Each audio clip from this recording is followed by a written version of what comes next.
Rozliška C, hájení mužů na 500 metrů.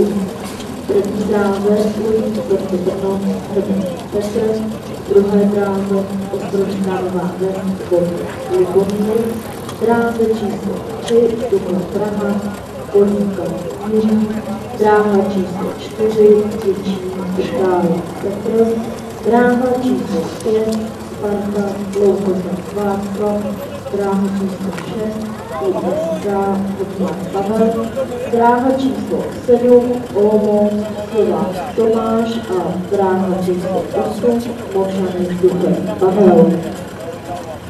Výsledky rozjížďky A, K1 mužů na 500 metrů.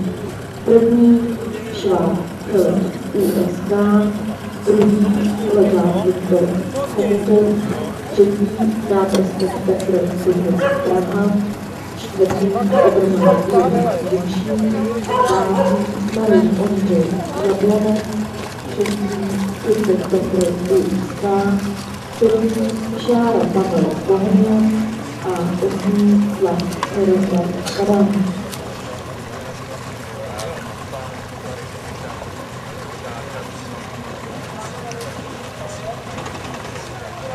Só para ver se não papel.